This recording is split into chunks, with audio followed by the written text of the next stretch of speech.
Selamat siang Yuni. Selamat siang, Kak. Bagaimana kabarnya hari ini?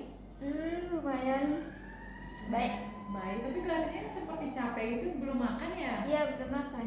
Kenapa bisa? Atau karena jam pelajaran ini? Ya, mepet sekali, Kak, jam pelajaran ini. Oke, mepet ya Yuni. Nah, nanti tenang aja, nanti kakak-kakaknya bakal ngasih Yuni konsumsi kok. Apa aman ya Yuni ya? Ya, Oke. Nah, Yuni, sebelumnya Yuni tahu kenapa kakak memanggil Yuni ke sini? kurang tahu, Kak. Oke, sebelum kakak kasih tahu, alangkah baiknya kita melakukan doa terlebih dahulu agar memperlancar kegiatan hari ini ya Yuni.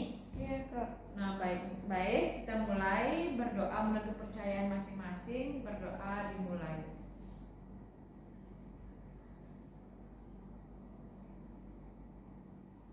Berdoa selesai.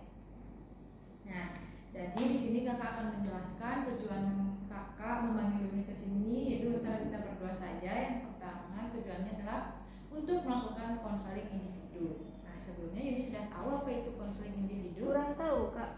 Kurang tahu. Nah, jadi sini kakak akan menjelaskan konseling individu itu adalah merupakan proses pemberian layanan kepada siswa atau kepada Yuni yang bersifat individu untuk memecahkan permasalahannya yang mungkin bisa kakak bantu, namun ini emang konteksnya hanya konselor dan konseli saja ada di sini, seperti itu.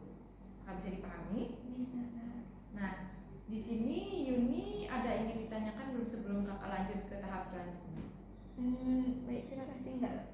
Tidak ya. Nah, jadi di sini kakak akan menjelaskan asas dari konseling individu ini, yang dimana sama seperti sebelumnya dari bimbingan kelompok ataupun konseling kelompok, asasnya itu sama. Ada asas kerahasiaan, ada asas keterbukaan, dan asas kesukarelaan, yang dimana asas kerahasiaan itu segala informasi yang lagi disampaikan ke kakak itu hanya disimpan oleh Yuni dan kakak saja.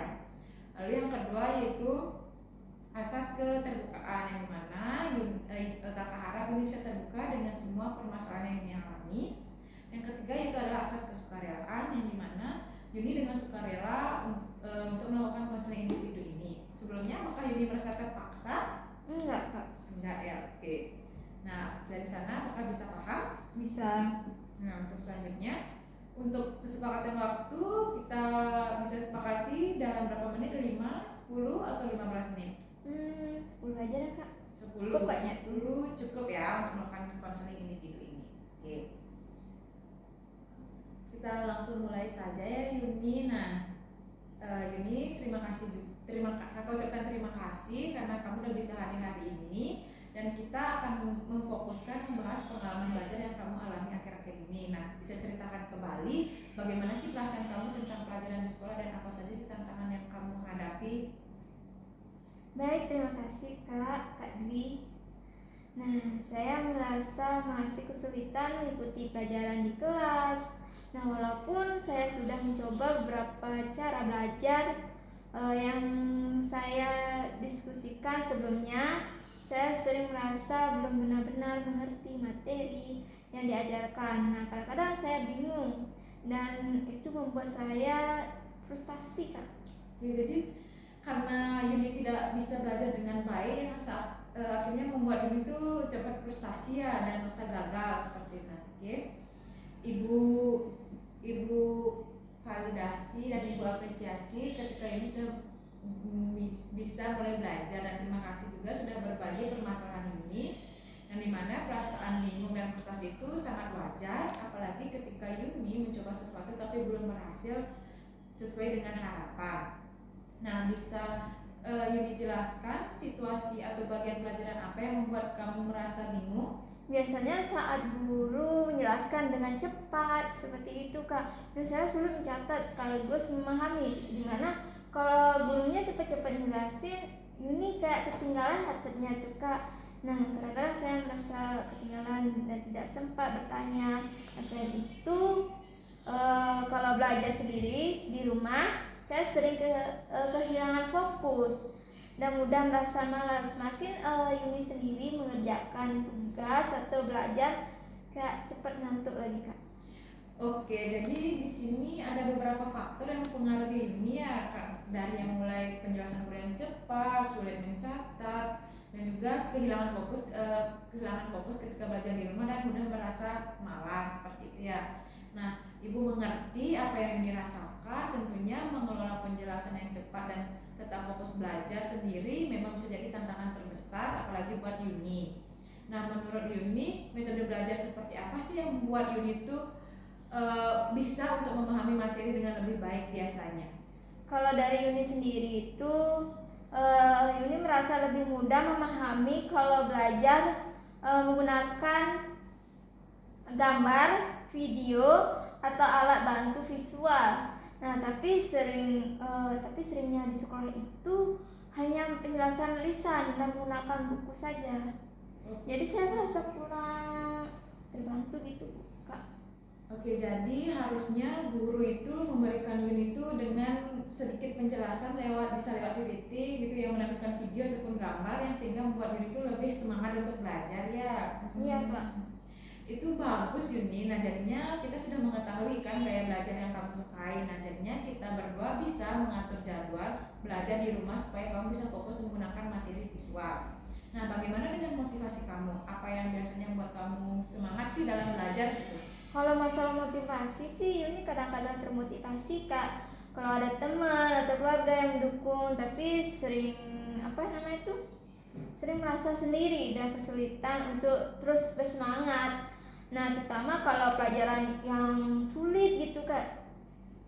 Biasanya dalam belajar yang sulit itu biasanya Yuni pernah nggak minta bantuan ke teman gitu?